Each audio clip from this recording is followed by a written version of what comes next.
saluer cordialement, en mon nom propre, mais également au nom de Madame la vice-ministre de l'Enseignement supérieur et universitaire, Madame Liliane Bangalo-Goshi, appelée à m'assister dans l'exaltante mission, mais confiée par le chef de l'État, Son Excellence Félix Antoine Tshisekedi Tshilombo, ainsi que le Premier ministre, Son Excellence Sylvestre Ilunga Ilukamba. J'aimerais aussi remercier sincèrement les initiateurs de cette rencontre qui nous donnent l'occasion de nous réunir dans la convivialité afin de sceller notre partenariat dans les secteurs dont la gestion nous est confiée par les plus hautes autorités du pays. Laissez-moi vous avouer que, quand j'ai reçu l'invitation pour cette cérémonie qui nous réunit présentement, invitation nous adressée par la présidence de la conférence des établissements de l'enseignement supérieur et universitaire de Kinshasa, j'ai été flatté et honoré. C'est pourquoi, saisissant cette opportunité, j'ai suggéré d'élargir la rencontre à tous les autres présidents de conférences des 25 autres provinces de la République démocratique du Congo pour deux raisons majeures. Se situant d'une part juste au lendemain de notre prise de fonction, en qualité de ministre de l'Enseignement supérieur et universitaire, du tout premier gouvernement issu de la toute première alternance démocratique du Congo, mais aussi à l'orée de la rentrée académique 2019-2020 d'autre part, cette invitation m'offrait l'opportunité d'une prise de contact officielle avec vous tous qui représentez l'une des plus importantes composantes de la communauté universitaire.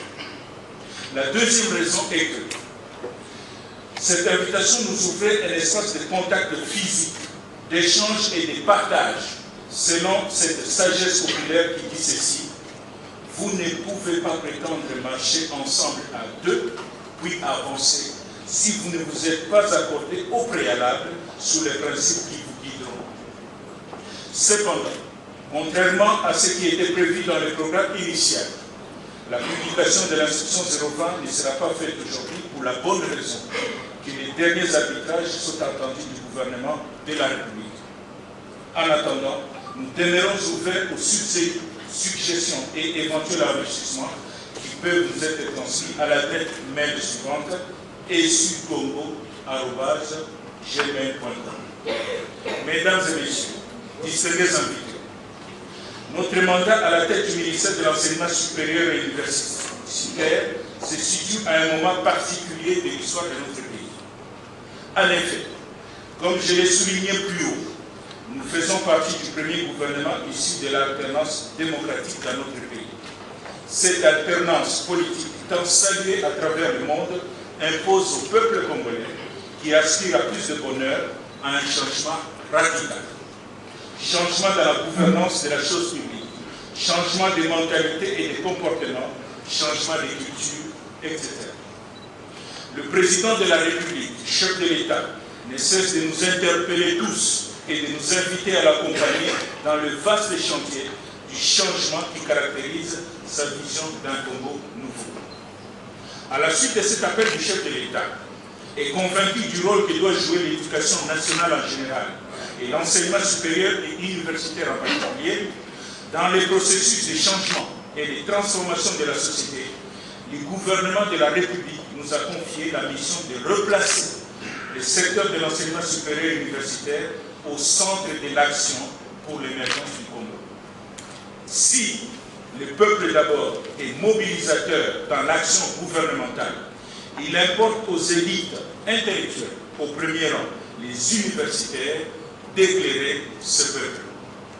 Car, comme on le sait, la part de l'élite dans la prospérité ou la chute des nations ne se discute plus. Aussi, pour notre mandat, et afin de répondre aux exigences du changement, telles que les souhaite l'ensemble du peuple congolais, nous avons volontairement et consciemment opté pour le redressement comme concept fondamental de gestion.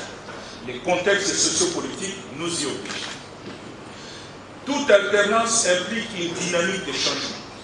La communauté universitaire qui est devant moi aujourd'hui est la communauté universitaire de l'alternance démocratique. C'est une grande responsabilité historique à nous tous et surtout à vous, élite universitaire, censée, que dis-je, obligée d'éclairer la marche de la société pour la réussite de l'alternance démocratique. Car ma conviction est que l'alternance n'aura de sens dans ce pays que si les conditions de vie de la population s'améliorent. Et dans cette perspective, l'université ou l'universitaire a un devoir et un rôle historique à jouer.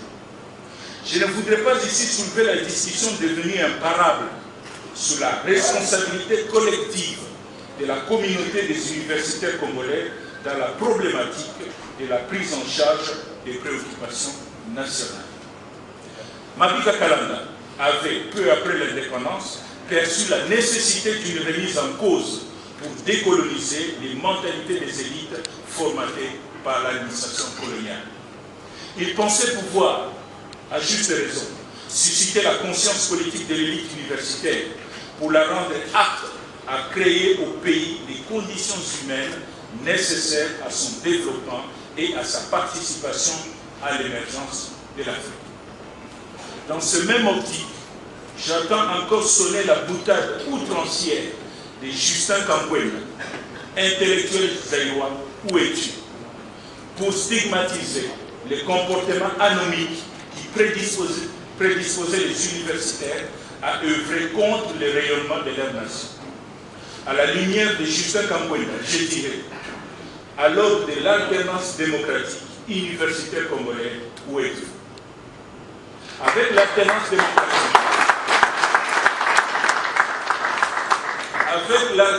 démocratique, le moment est sans doute venu de nous engager tous ensemble dans un élan patriotique vers cet effort du redressement du secteur de l'enseignement supérieur et universitaire, afin d'éviter les procès devenus chroniques de la responsabilité de l'élite universitaire dans la crise socio-politique congolaise. Mesdames et messieurs, l'appel au redressement que nous vous lançons ce jour, au-delà de la simple rhétorique, doit avoir un contenu pour ne pas demeurer un slogan. Pour ceux-là qui me connaissent dans mon parcours professionnel et dans ma vocation d'homme politique, ils me définissent toujours comme un pragmatique et un homme d'action. Aussi, notre vision du redressement s'articule autour de quelques axes fondamentaux. La gouvernance dans la gestion du pouvoir et des ressources au niveau des institutions d'enseignement supérieur et universitaire. La redevabilité à travers la signature des contrats de performance pour chaque gestionnaire. La moralisation du secteur de l'enseignement supérieur et universitaire. Il nous faudra nous débarrasser des antivaleurs, la corruption, l'impunité, la prévarication, les mimétismes intellectuels, les clientélismes, les népotismes, etc., qui plombent notre système éducatif du supérieur. La légalité, c'est-à-dire le respect strict de la législation, des règlements et des procédures qui nous régissent tous. Le dialogue participatif et permanent.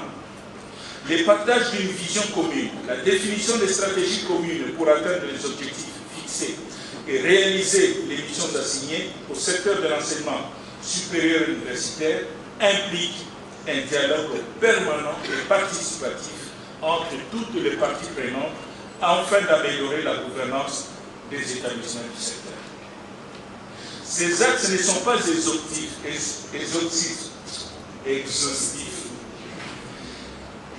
Et je vous les ai cités à titre indicatif, car nous avons l'obligation de les définir ensemble dans le cadre de notre partenariat.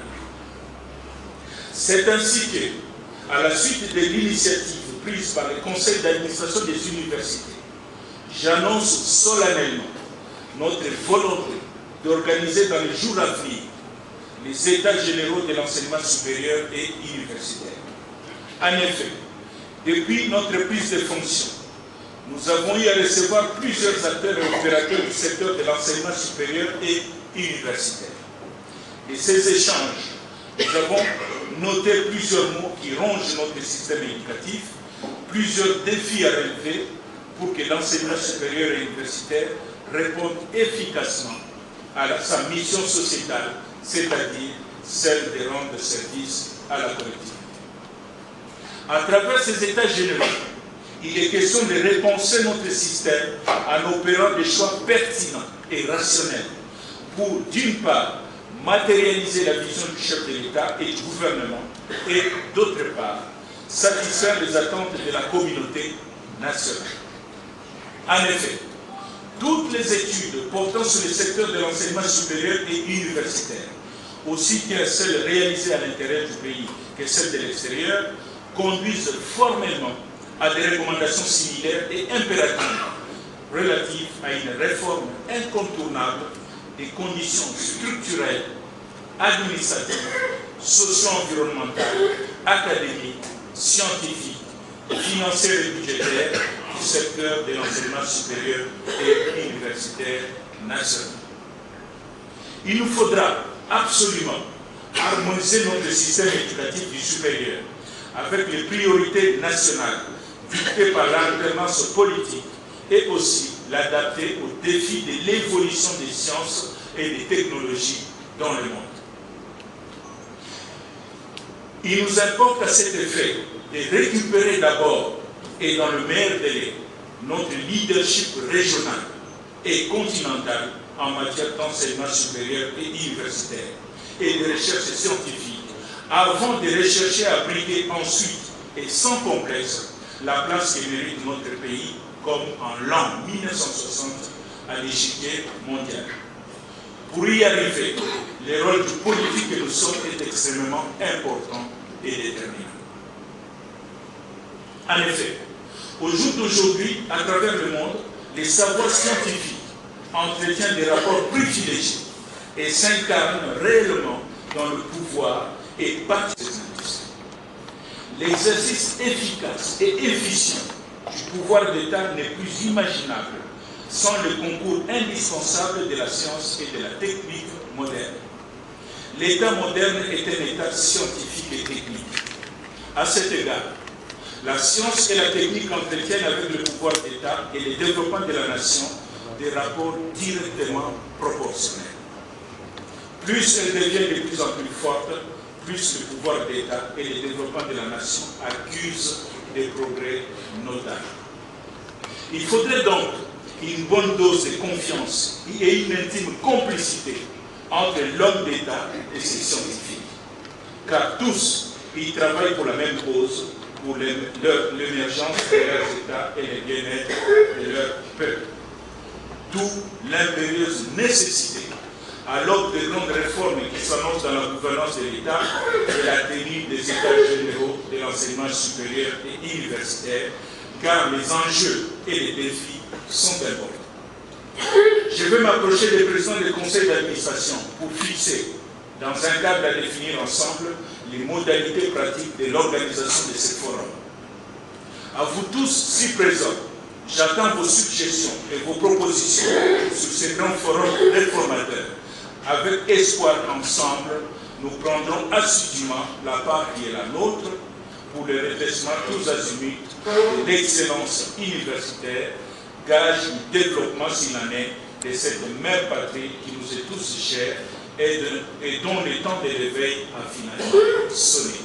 Que Dieu bénisse la République démocratique du Congo, que Dieu bénisse l'enseignement supérieur et universitaire, que Dieu vous bénisse, vous et chacune de vos institutions. Je vous remercie.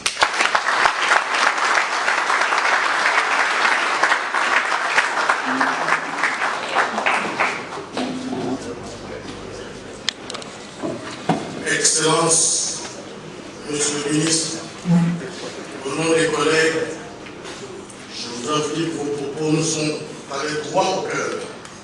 Des mots clés comme alternance